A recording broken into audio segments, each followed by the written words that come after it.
Andre Whitfield was 41 years old when his wife told him she was leaving him for a man who actually had his life together. He'd spent 12 years building something quiet, something Brianna never bothered to understand and never bothered to ask about. She called him unambitious, called him dead weight in front of her friends, not knowing he sometimes heard. She packed her bags for Preston Vaughn, her CEO, a man who wore $3,000 suits, and promised her the life Andre supposedly couldn't give her. That night, alone in his office, Andre pulled up a file he hadn't needed to look at in years, the ownership records of Vaughn Creative Media. And there it was, in black and white. He owned the company. He owned Preston. His wife had left a man worth $500 million for an employee who answered to him. Andre closed the laptop. He didn't say a word. Not yet. Before we jump into the story, comment where in the world you are watching from and subscribe, because tomorrow's story is one you need to hear. The coffee was hot. The house was quiet.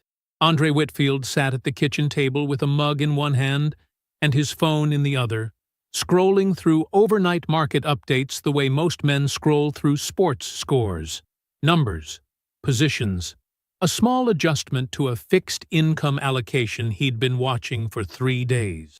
Nothing dramatic, nothing that needed to be rushed.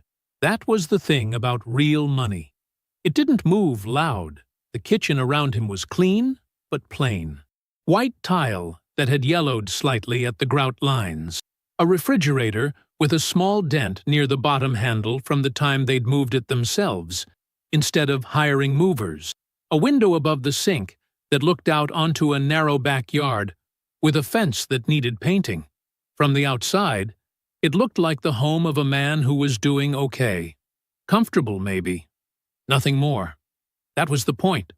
His truck sat in the driveway, a 2017 GMC Sierra with 94,000 miles on it and a small rust spot above the rear left wheel well. He kept meaning to get that fixed. He kept deciding it didn't matter. What mattered was the office down the hall. The one Brianna called his little room.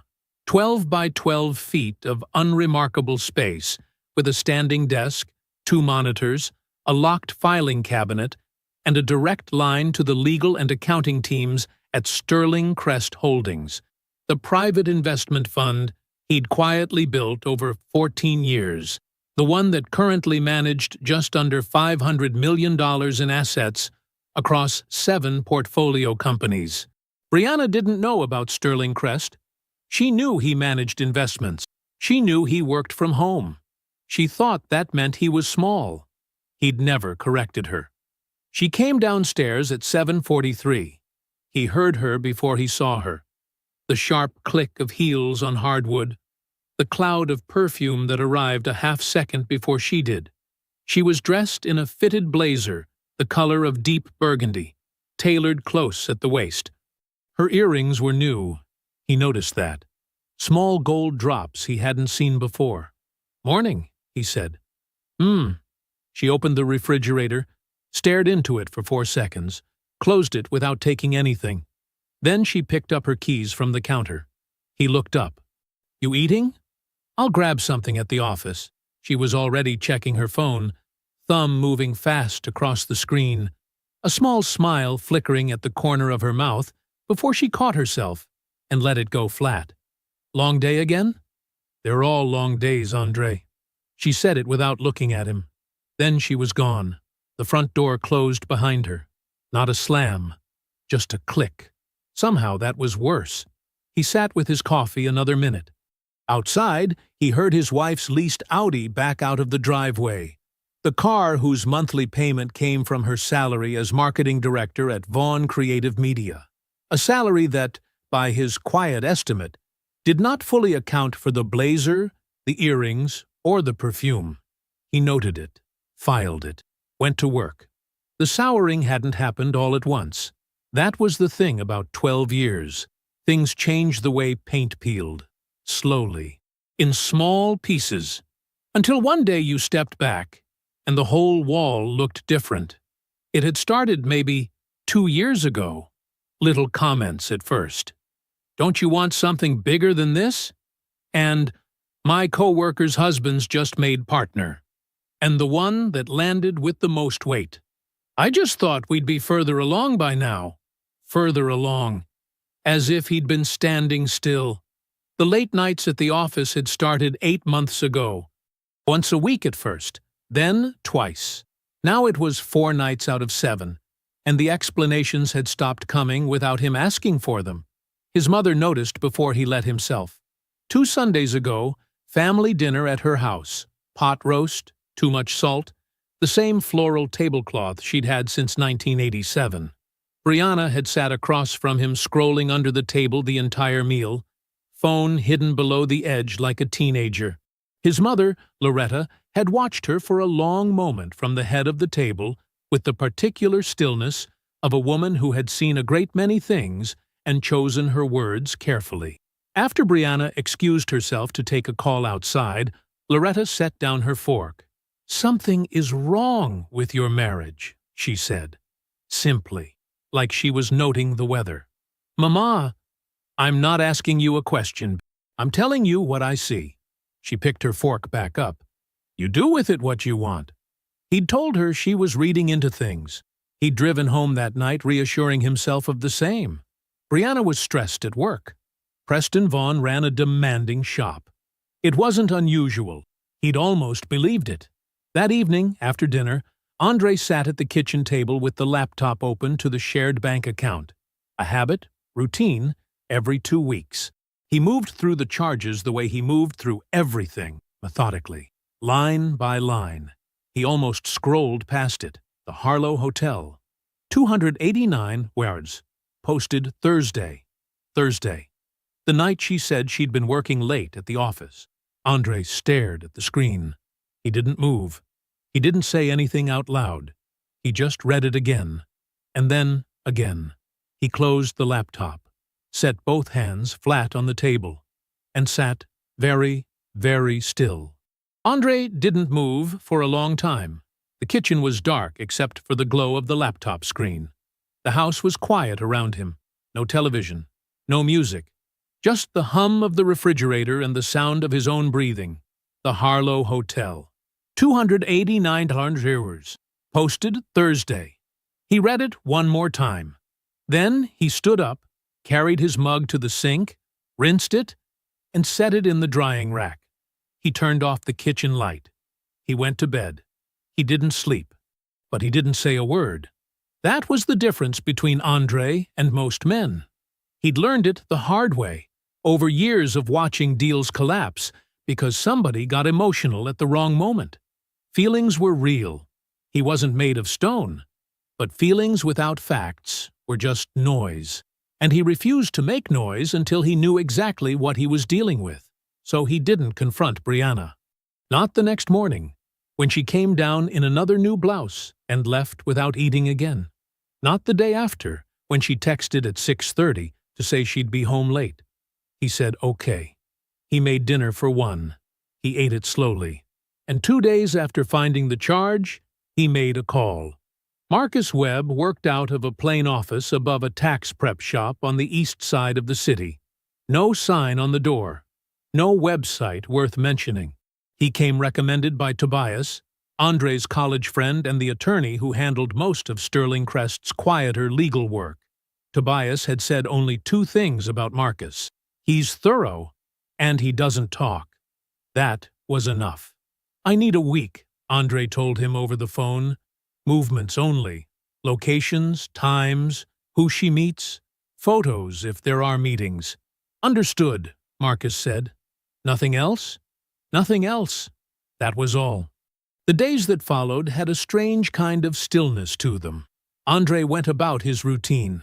Market opens, portfolio reviews, a call with his accounting team on Tuesday, dinner with his mother on Wednesday, where Loretta watched him with careful eyes but didn't push. He appreciated that about her. Brianna moved through the house like a woman who had already made a decision she hadn't announced yet. She was lighter somehow, almost cheerful in a way that had nothing to do with him. She hummed while she got ready in the mornings. She slept facing away from him every night. He noticed all of it. He filed all of it. He waited. Marcus's first report came on day 4. A plain email. No subject line. 3 attachments. Andre opened them at his desk. In his office, the door closed. The photos were clear. Brianna and a man in a parking garage, her leaning in close, his hand at the small of her back. The same man outside a restaurant 2 nights later, helping her into the passenger seat of a black Porsche Cayenne. A third photo, the entrance to a hotel called the Meridian Grand. Both of them walking in together at 8:14 in the evening. The man was tall, mid-40s, good suit, wide shoulders, the kind of easy confidence that came from being told you were impressive for most of your life. He had a jaw like a magazine ad, and the posture of a man who was very aware of that fact. Preston Vaughn, Brianna's CEO, her boss at Vaughn Creative Media. Andre sat back in his chair and looked at the ceiling for a moment. Then he looked back at the screen.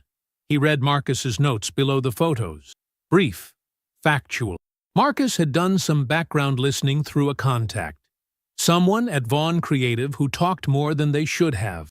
According to that contact, Preston had been telling Brianna he was worth millions. A portfolio of properties, investment. A man on his way somewhere big. He'd been promising to divorce his wife. Promising to take care of Brianna once that was done. He'd said it like it was already settled. Like it was simply a matter of logistic. Andre read that part twice. He felt it in his chest. A slow, deep pressure, like something heavy being placed on top of him. Not rage, not yet. Something quieter and worse than rage. The understanding that someone he had shared a bed with for 12 years had looked at the life he built and called it not enough, and then walked into the arms of a man making promises with other people's expectations as collateral. He sat with that feeling for exactly as long as he allowed himself to. Then he breathed out through his nose, slowly, and set it aside, because there was something else. Preston Vaughn. He knew that name, not from Brianna's stories about the office or her complaints about long weeks. He knew it from somewhere that had nothing to do with her at all. He pulled up his secure investor portal on the second monitor, the one with 2-factor authentication and an automatic timeout. He logged in, navigated past the main dashboard, and opened the folder labeled Portfolio Holdings, Active. He typed Vaughn Creative Media into the search field. The results loaded. His hands were perfectly still. The results loaded, and Andre didn't move. The screen cast pale light across his face. Outside, the neighborhood was completely still. No cars, no wind, just the quiet of a Wednesday night, deep in the middle of the week, when the rest of the world had already gone to sleep. Brianna was upstairs. He'd heard the shower running an hour ago, heard the creak of the bed frame after that. She was asleep now, probably dreaming about whatever she thought her future looked like. He looked at the screen. Vaughn Creative Media, Portfolio Entry 11. Acquisition date, March 2019. Stake held, 51.0%, controlling interest. Held through, Sterling Crest Holdings, LP. Status, active, 51%. He owned the company, not a small piece of it, not a silent slice sitting in some corner of a spreadsheet. The controlling stake. The majority. Preston Vaughn, the man in the good suit with the wide shoulders and the Porsche Cayenne, the man who had his hand at the small of Brianna's back in a parking garage, ran a company that Andre quietly, legally, and completely controlled. He pulled up the executive compensation report from the most recent annual review. He found Preston's line. Base salary, $310,000. Standard performance bonus structure. A company car allowance. Nothing extraordinary. Good money, sure. More than most people would ever see. But not portfolio of properties money. Not, I'll take care of you money. Not Meridian Grand Hotel and black Porsche Cayenne and new jewelry money. Andre opened a second window and pulled 3 years of quarterly investor reports side by side. He read through them the way he read everything, methodically, without rushing, letting the numbers tell their story. The company was modestly profitable. Revenue had grown. But executive distributions beyond Preston's stated salary were minimal. There were no large personal draws that would explain the lifestyle Marcus's photos had documented. So, where was the money coming from? He leaned back in his chair and pressed his fingers together in front of his mouth. The irony of it was almost too large to hold all at once. Brianna had spent the last year looking at their modest house, their used vehicles, their quiet life, and she had decided that it meant Andre was going nowhere. She had measured him against the appearance of Preston Vaughn, the suits, the car, the confidence, the promises, and she had made her choice.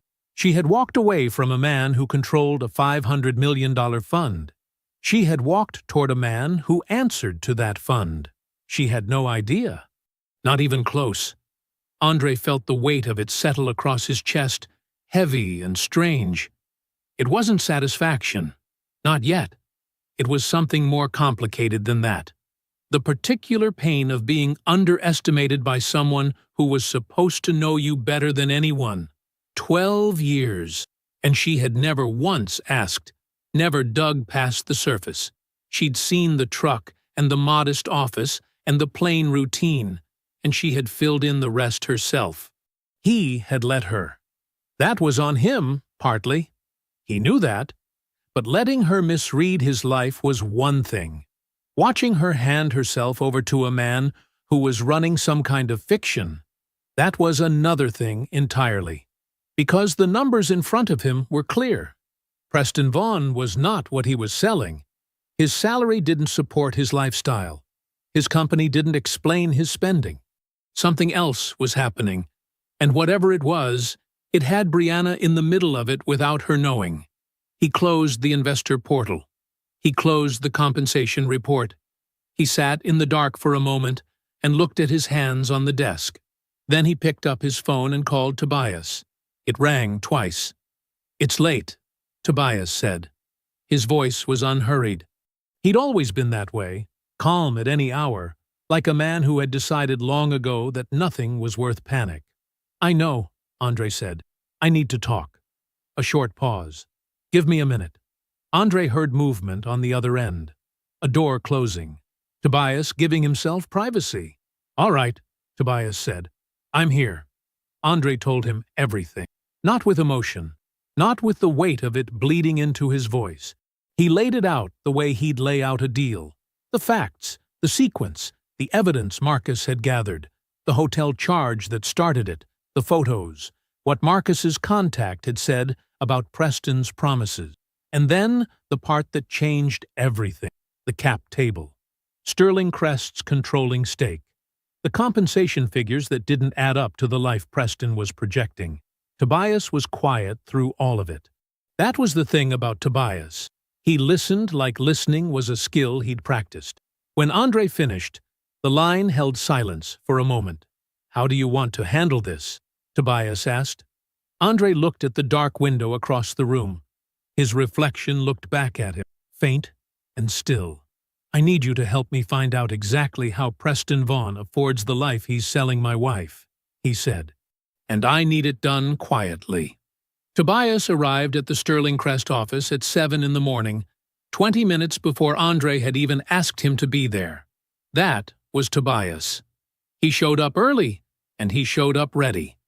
The Sterling Crest office sat on the 14th floor of a glass building downtown, deliberately understated for what it was. No logo on the door, no receptionist in the lobby.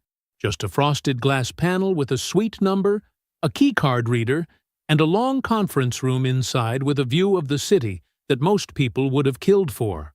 Andre had never bothered to hang anything on the walls.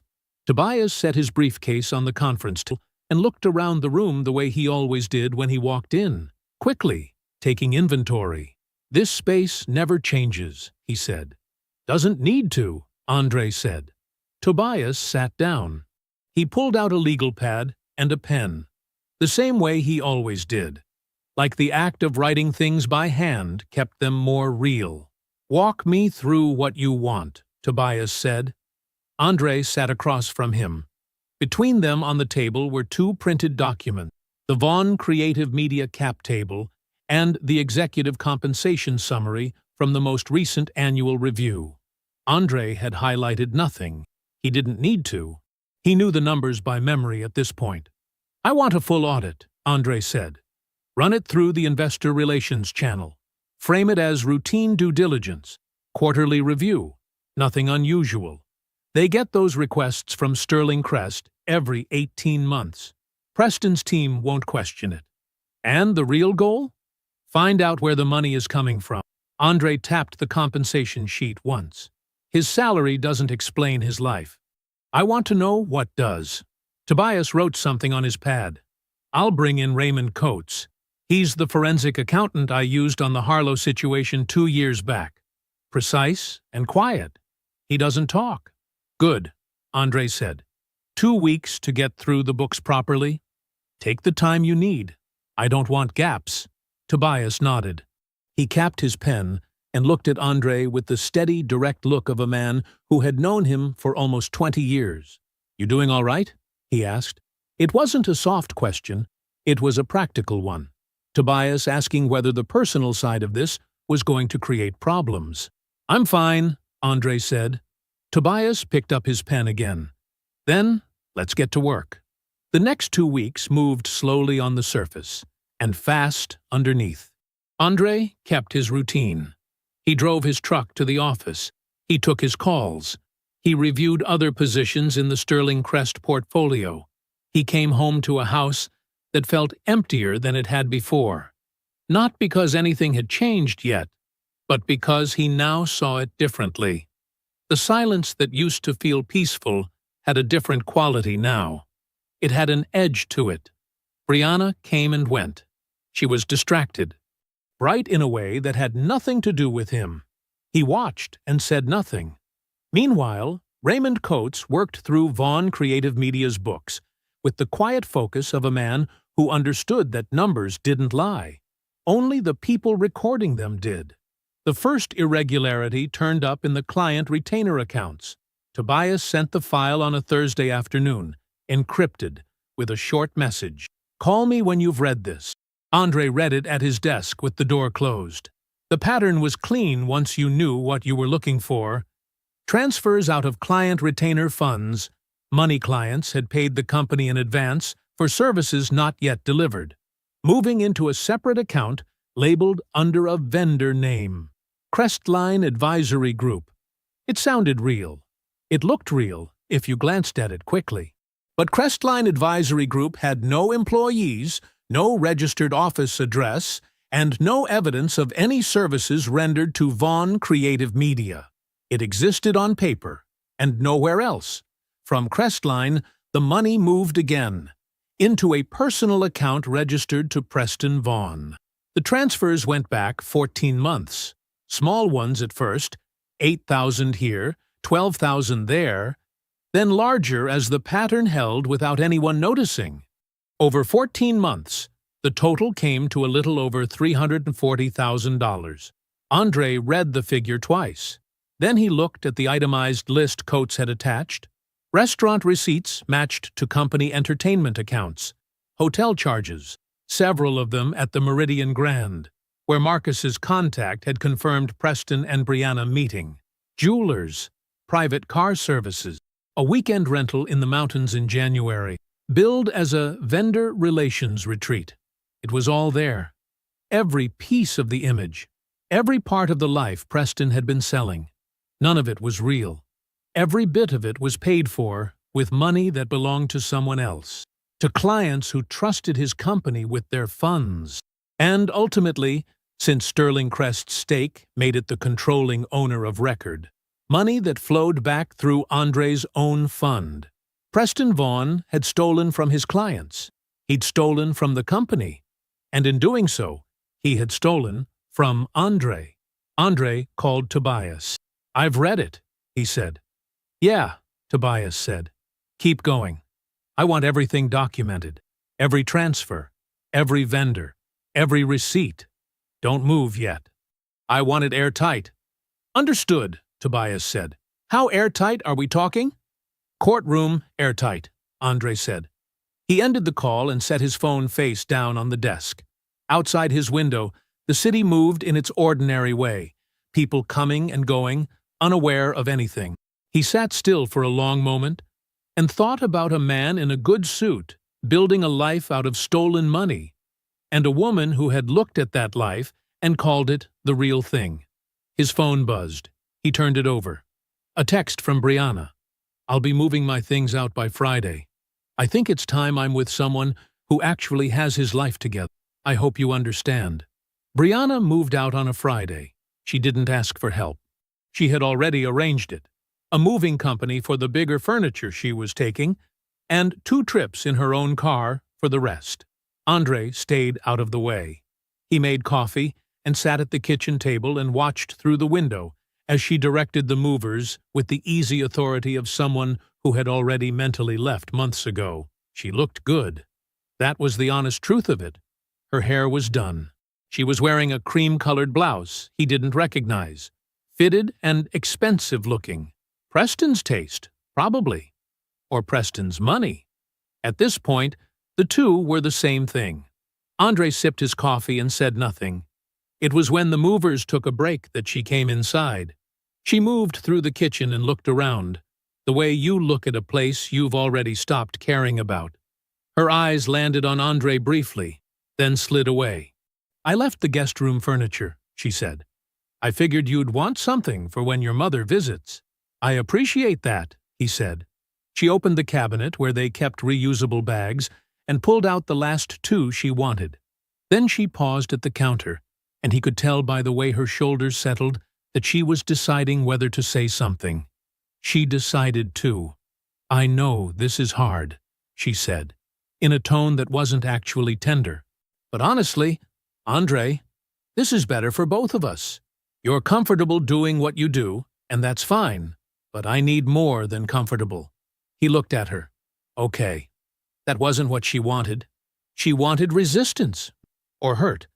Something she could use to justify what she was doing. Preston is taking me to Lisbon in the spring, she said. He has contacts in the European market. He's building something real. A small pause, the kind that was meant to land. I think I just realized too late that I needed to be around that kind of energy. Andre set his mug down on the table. I hope it works out for you, he said. She stared at him for a half-second. Then she smiled.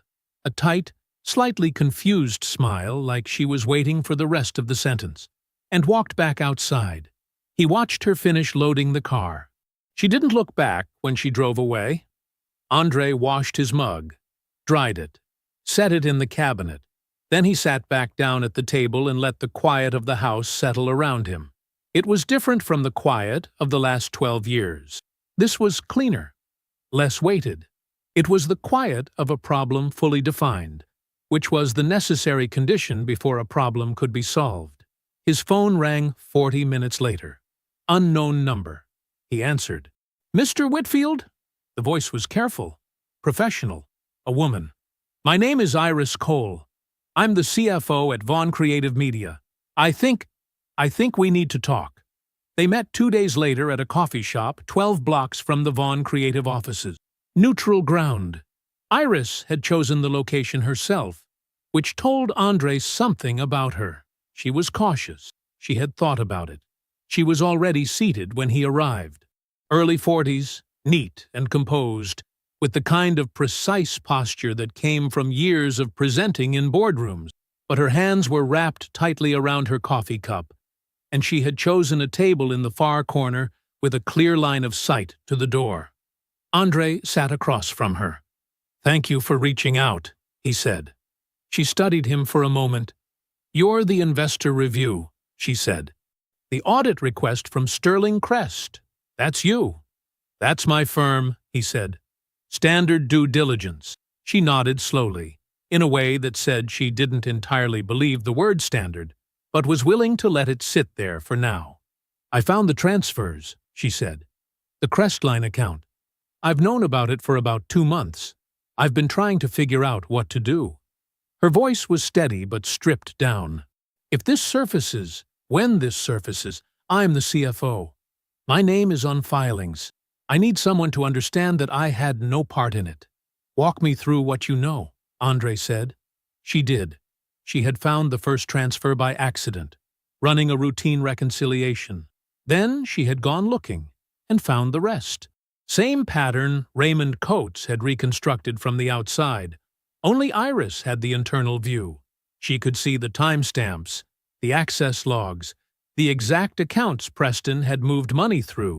She had saved the records quietly to an encrypted personal drive, telling no one, waiting for a moment that felt like the right direction to turn. There's something else. Her voice dropped a register. This isn't the first time he's done something like this. Not the affair piece, I mean the whole pattern. A few years back, before I came on, there was a junior account manager here. Preston got involved with her, told her he was going to leave his wife, that he'd take care of her, that she had a future at the company. Iris looked at her cup. When she started asking questions about some unusual expense approvals she'd noticed, he made her position redundant. She was gone in 3 weeks. Andre let that sit for a moment. Her name? He asked. Maya Okafor, Iris said. She's in Chicago now. I've never spoken to her, but I know people who have. Same story. Same promises. She looked up. He does this. That's what I'm telling you. This is what he does. Andre nodded once. There was nothing to add to that. Iris reached into the bag beside her chair and pulled out a folder. Not thin. It had weight to it. She set it on the table between them and kept her fingers on it for just a moment before she let go. If this comes out, she said, I want it clear I had nothing to do with it. The invitation arrived on a Tuesday. It came through Sterling Crest's official correspondence address, a P.O. box managed by Tobias's office, formatted on heavy cream paper with the Vaughn Creative Media logo embossed at the top. A formal letter from Preston Vaughn's assistant, a woman named Dana, informing the representatives of Sterling Crest Holdings that they were cordially invited to attend the company's upcoming quarterly investor dinner. Thursday, March 6th, the Meridian Club. Cocktails at 7. Tobias called Andre within the hour. He sent it to the box, Tobias said. Not to you personally. He has no idea. I know, Andre said. How do you want to handle the RSVP? Andre was standing at the window of Sterling Crest's private office. The street below was quiet. A delivery truck idled at the corner. Ordinary things. Confirm attendance, he said. One representative. Don't use my name. Use the firm letterhead and keep it generic. That's standard enough. His assistant won't question it. Tobias paused. You're planning to walk in there yourself. It wasn't a question. Yes, Andre said. A short silence on the line. Then Tobias said, Okay, I'll draft the confirmation today. The fraud documentation was nearly complete by that point. Tobias's forensic accountant, a precise and largely humorless man named Gerald Fitch, had spent the better part of 3 weeks reconstructing Preston's embezzlement scheme from both ends. The external audit records Tobias had pulled under investor authority, and the internal files Iris had provided.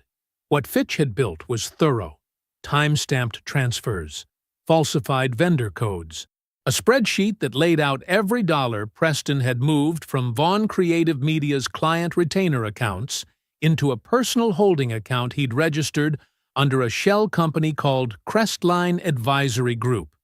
The total was just under $340,000 across 14 months. Andre had read through the documentation twice, methodically.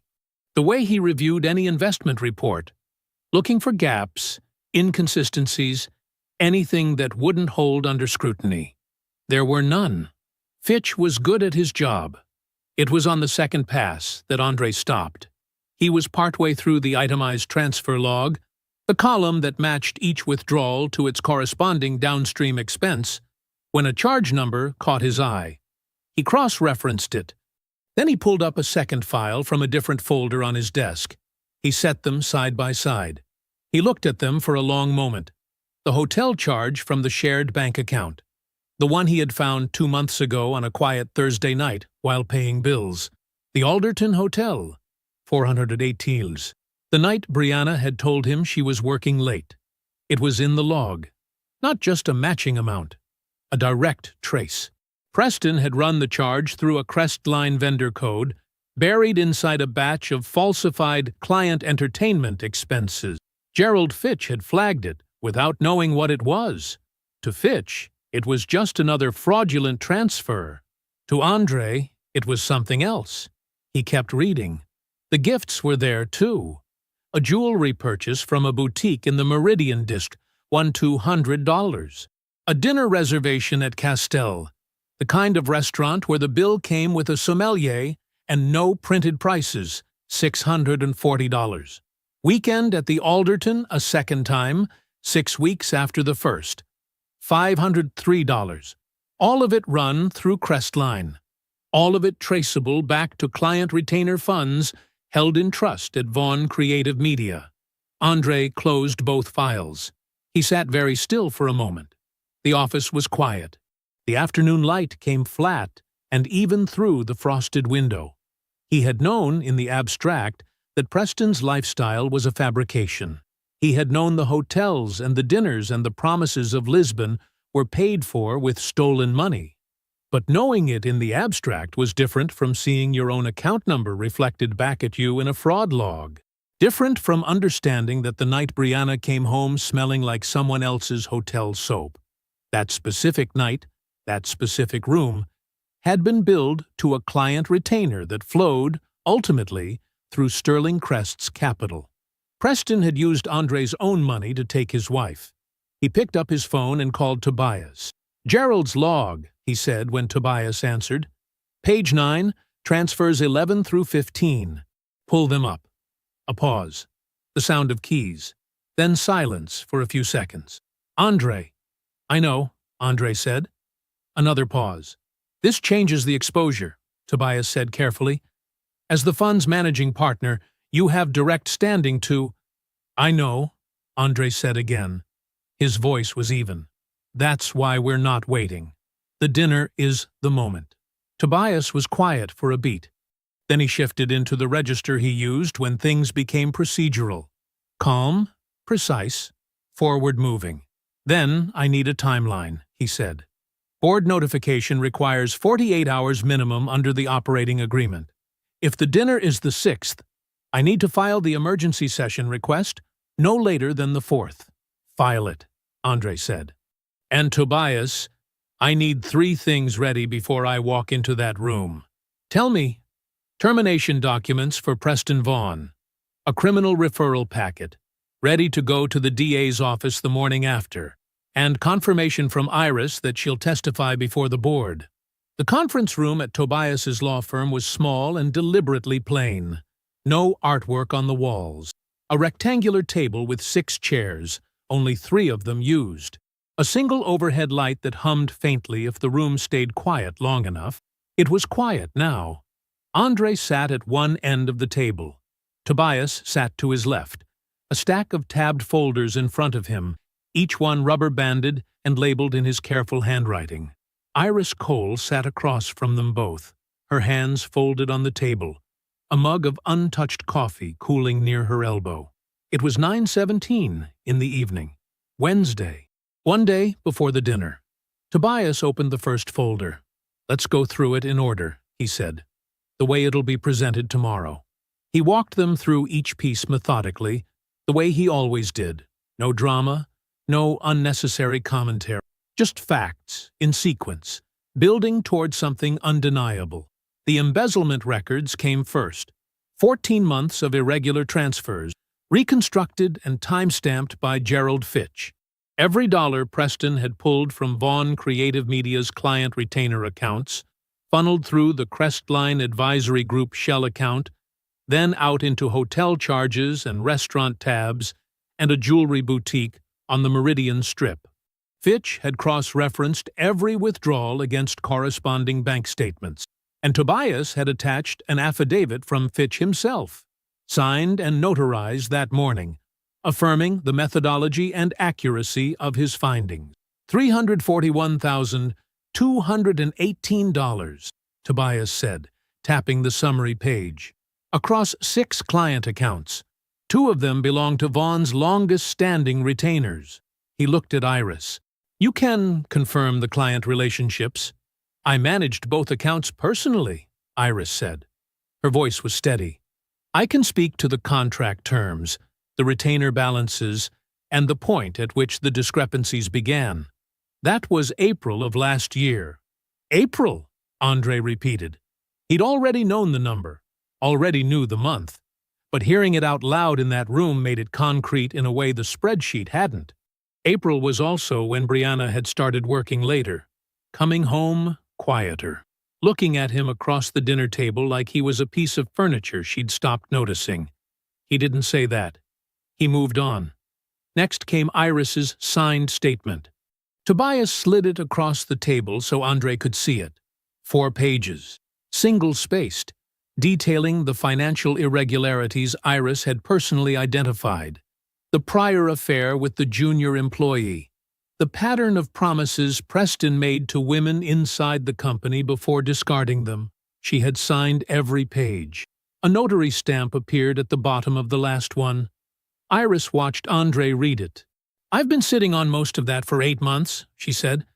I kept telling myself it wasn't my business, that I'd misread it. She paused. I hadn't. No, Andre said. You hadn't. He set the statement down. And you won't be misread either. Tobias has already confirmed your cooperation with the board filing. Your exposure from the fraud is formally noted as non-participatory. Iris exhaled slowly. Thank you. You earned that, Andre said simply. The third folder contained the prenuptial agreement. It was older than the others, printed on standard paper rather than legal stock, the edges slightly soft from years in a file box. Andre and Brianna had signed it 12 years ago, the summer before their wedding. Tobias had drafted it. He had also kept the original copy. Andre looked at it without picking it up. Sterling Crest is fully protected? He asked. Completely, Tobias said. The language covers all assets held under the fund at the time of signing and any future appreciation. Her attorneys can challenge it, but they won't win. The agreement is clean, properly executed, and witnessed by 2 independent parties. He paused. She has no claim on the fund. None. Andre nodded once. He thought about the conversation Brianna had on the phone 2 weeks ago, the one he'd overheard through the kitchen window while she loaded boxes into her car. She'd been talking to someone, a friend probably, laughing about how Andre would have to split everything down the middle, how she wasn't worried about money, how things were going to be very different soon. She had been picturing the divorce as a windfall. That door was already closed. It had been closed for 12 years. She just hadn't known it. The Brianna question came last. She needs to be there, Andre said. Tobias nodded slowly. I had Dana send a note from Preston's assistant. Easy enough to arrange, since Sterling Crest's RSVP confirmed 2 guests. The dinner invitation went out to Vaughn's senior marketing staff this afternoon as a routine courtesy. Brianna's on that list. He looked at Andre carefully. She'll think it's a company celebration. She has no reason not to come. Good, Andre said. Iris glanced between them but said nothing. The room settled into a brief quiet. The overhead light hummed. 3 people sitting around a plain table, every folder closed, every document signed, every piece of it sealed and ready. Andre sat back in his chair. He breathed out slowly through his nose. For the first time in months, there was nothing left to prepare. Nothing left to verify or cross-reference or second-guess. The weight of all that silent, careful work, the late nights, the controlled silences, the patience it had taken to hold himself steady while his life came apart. It didn't disappear, but it settled. It found a place to rest. Tomorrow, it would all come out into the light. He stood first. He buttoned his jacket, a plain charcoal suit, single-breasted, nothing remarkable about it.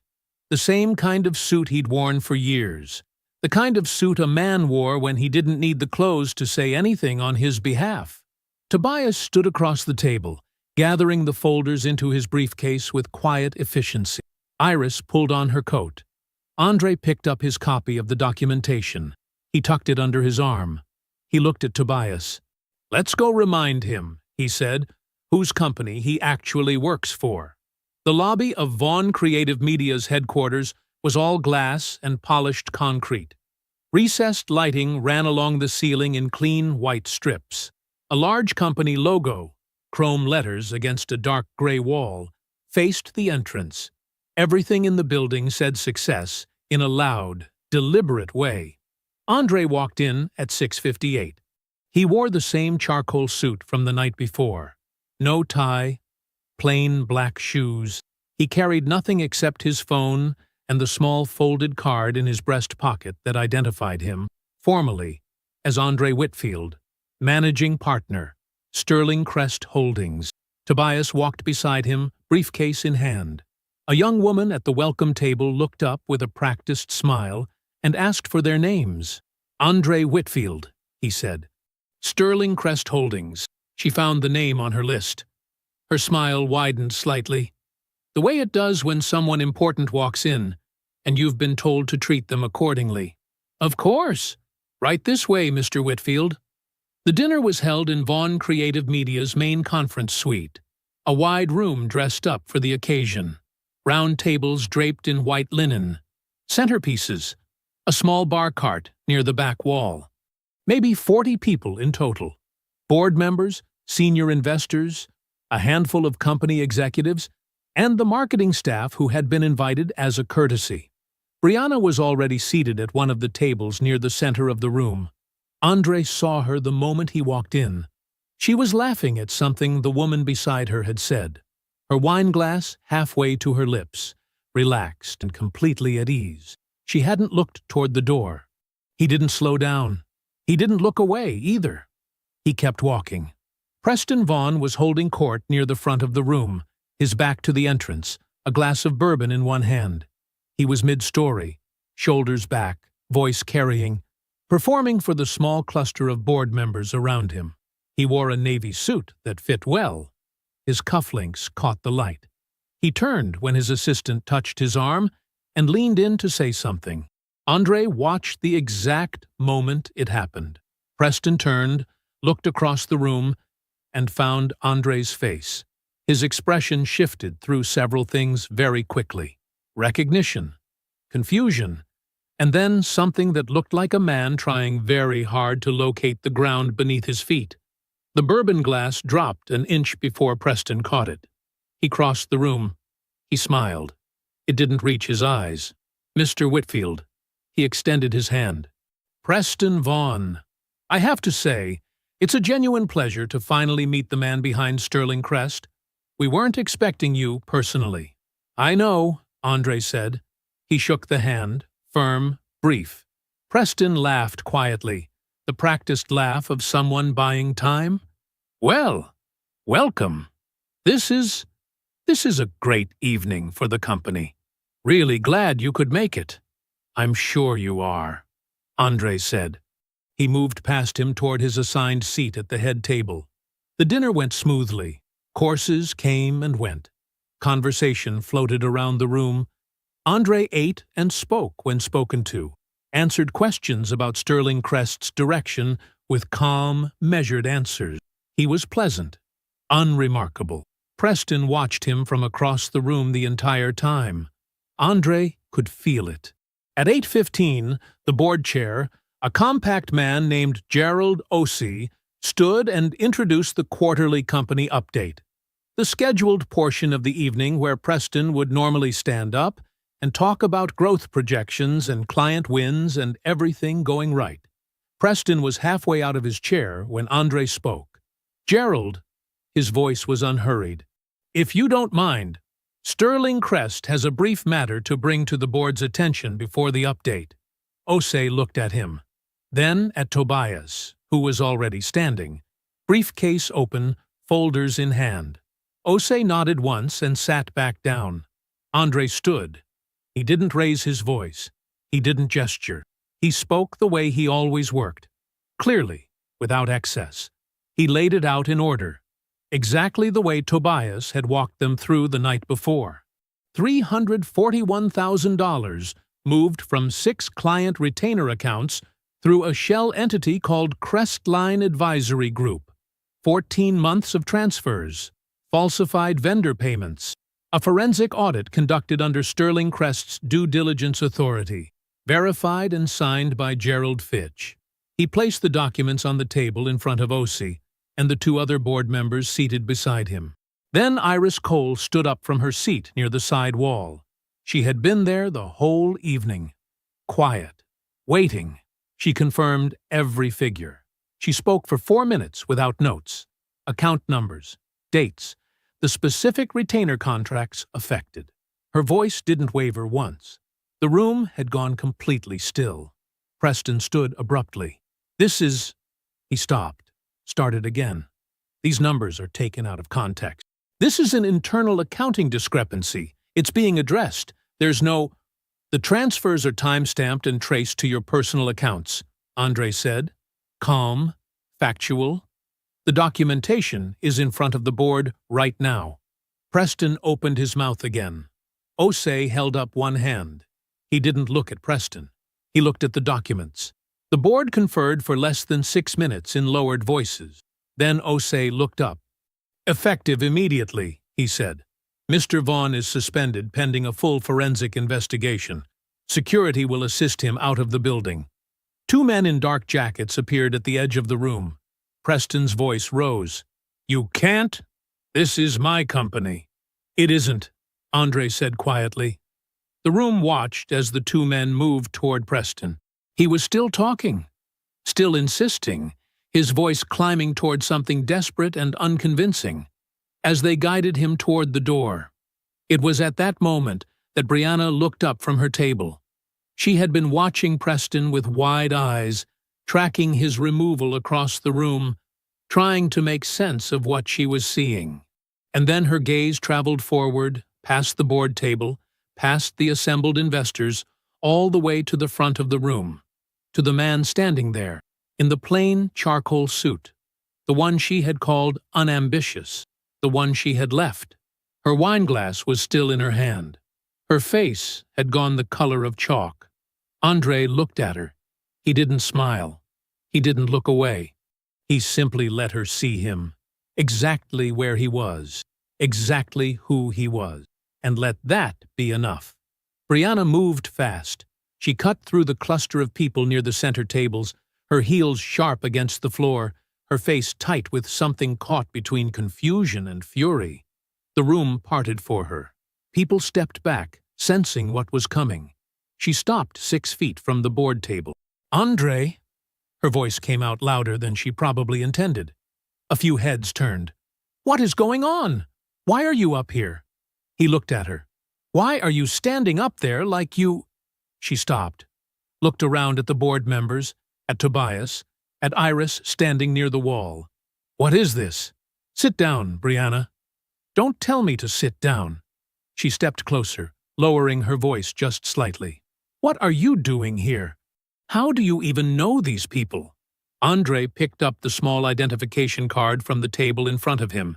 He held it so she could read it. Andre Whitfield, Managing Partner, Sterling Crest Holdings. She stared at it, her brow pulled together. "Sterling Crest Holdings," he said, "owns 51% of Vaughn Creative Media. Has for 4 years. He set the card back down. "The company you work for. The company Preston Vaughn has been running into the ground." The silence in the room had weight now. Nobody moved toward the door. Nobody reached for their drink. Even the servers along the back wall had gone still. Brianna's mouth opened, closed. "That's not—" She shook her head. "You don't have— You've never had— You never asked," Andre said. Simply, quietly. "You assumed." The words landed without cruelty. That almost made them worse. "For 12 years, he continued, you watched me drive a used truck and work from a home office, and decided that meant I was going nowhere." He wasn't performing. His voice was flat and even, like a man reading from a record he'd already memorized. "You never looked closer. You looked at Preston instead." Her chin lifted slightly. Old reflex. Preston has nothing." He said it the same way he'd said everything else. No heat, no satisfaction. Just fact. The hotels, the dinners, the gifts. All of it came from client retainer accounts he was stealing from. $341,000, Brianna. That's what you thought was wealth. That's what you left your marriage for. She went very still. The suit, the penthouse dinners, the promises about what he was going to do for you once he left his wife. Andre paused, just briefly. Paid for with stolen money. Money that flows through this company, through Sterling Crest, back to my fund. He watched her face. He used my money to take my wife to hotel rooms. The color had drained completely from her face now. The wine glass was still in her hand, hanging loose at her side, forgotten. Gerald Osei sat motionless at the board table, his expression carefully neutral. The two other board members beside him had stopped pretending to look at their documents. Brianna's voice came out thin. "Andre, the prenuptial agreement you signed in 2013 is still valid," he said. "Tobias drafted it. Everything tied to Sterling Crest, the fund, the holdings, the equity, is fully protected. The attorneys will walk you through it." She blinked. Something behind her eyes was trying to catch up to what her ears were hearing, and it couldn't get there fast enough. "You can't." She stopped, started again.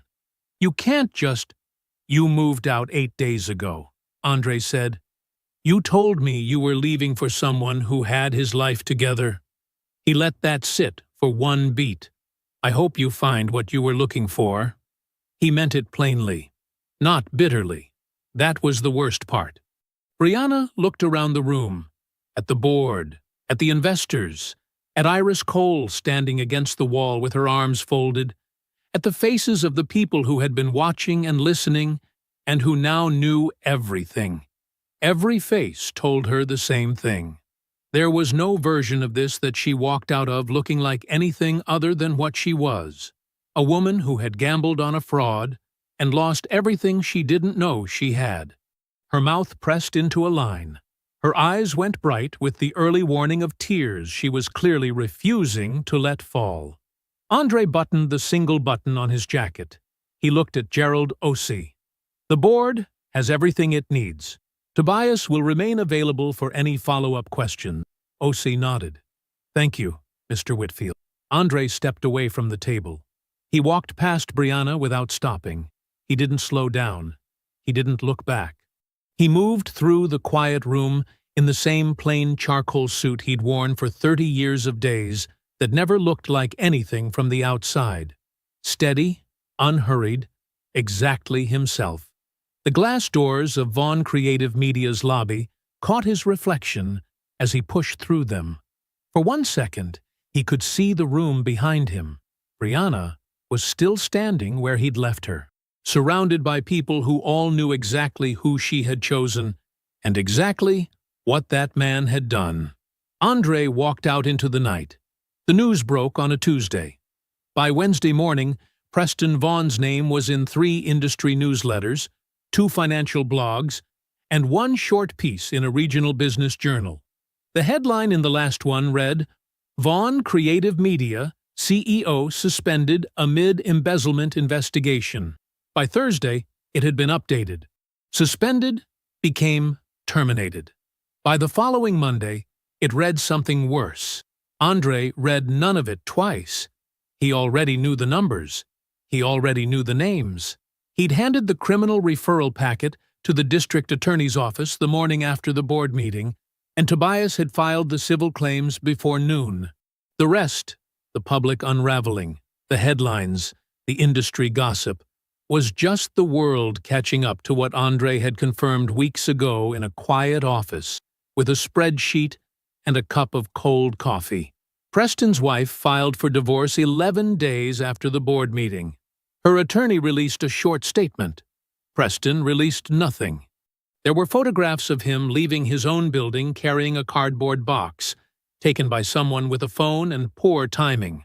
Those spread further than any of the articles. Andre saw the photo once, by accident, when a colleague forwarded a news link about the Sterling Crest audit. He looked at it for a moment. Preston in a parking lot, squinting against the light, the box tucked under one arm, and felt nothing sharp. Not satisfaction. Not pity. Just the flat, finished feeling of a thing that was over. He closed the tab and went back to work. Vaughn Creative Media didn't survive the investigation intact. 3 of its largest clients pulled their contracts within the first month. A 4th followed after Iris Cole's testimony became part of the public record. The company's board voted to restructure under new management, and Sterling Crest brought in an interim director while the legal process ran its course. It wasn't the outcome Andre had wanted when he first bought into the company 4 years ago, but it was the honest one. Iris kept her position. She'd earned it. Brianna's name appeared in none of the official documents. She hadn't embezzled anything. She hadn't signed anything fraudulent. But the industry was small, and the people who'd been in that room talked, the way people in rooms like that always do. Word moved quietly through marketing circles. A woman who'd left her husband for a CEO who turned out to be a fraud, paid for with stolen company funds. Nobody said it loudly. Nobody had to. She applied to 3 firms in the first 6 weeks. Andre knew because Tobias mentioned it. Not to gloat, just as information. None of them called her back. The divorce was finalized on a gray Thursday in November. Andre sat across a conference table from her attorney, and Brianna sat beside him, and nobody raised their voice because there was nothing left to argue about. The prenuptial agreement held exactly as Tobias had written it. Sterling Crest was untouched. The house was sold and split according to the terms they'd agreed on 14 years ago, before either of them knew what the next 14 years would look like. Brianna didn't look at him during the signing. He didn't look at her either. Not out of anger. There was just nothing left that required looking at. He signed where Tobias indicated. He shook the other attorney's hand. He walked out into the gray November air, got into his truck, and drove to a diner 3 blocks away, where he ate eggs and toast and read through a prospectus for a new investment he'd been considering. His coffee went cold before he finished it. He left a good tip and drove back to the office. 6 months after the board meeting, Andre drove the familiar hour and 15 minutes to his mother's house on a Saturday afternoon. Loretta met him at the door before he could knock. She had that way about her, some internal alarm that fired whenever his tires hit her street. She pulled him in, fed him more food than he asked for, and didn't bring up Brianna or Preston or any of it until the dishes were done and they were sitting on the porch in the long evening light. The neighborhood was quiet. A sprinkler ticked somewhere down the block. The sky had gone that soft orange pink that only lasts about 10 minutes before it fades to gray. Loretta set her glass of iced tea on the rail and looked at him sideways. "You know what I never told you?" she said. "Probably a lot of things." She made a short sound that was almost a laugh. "I used to worry about your patience." She folded her hands in her lap. "When you were young, you'd get knocked down and you'd just go quiet. And I'd think, that boy needs to say something, needs to fight back. Thought the quiet was going to be a problem for you." Andre watched the sprinkler down the block arc and fall and arc again. "Turns out," Loretta said, "I had it backwards." He didn't answer right away. "The patience wasn't the weakness," she said.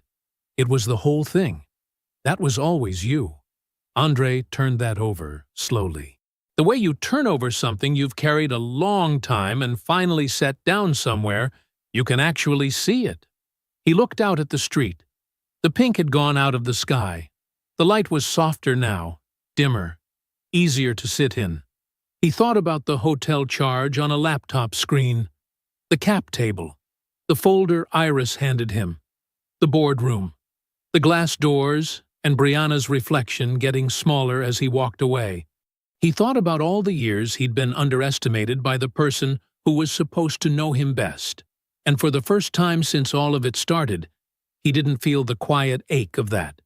He just felt the truth of it, clean and settled, like a fact that no longer needed defending. He leaned back in the chair. The evening had gone fully soft around them, and the street was still, and somewhere down the block, the sprinkler kept its quiet, steady rhythm. I hope you enjoyed that one. Be sure to like the video and subscribe so you don't miss the next story. I've picked out 2 more for you that I think you'll really like.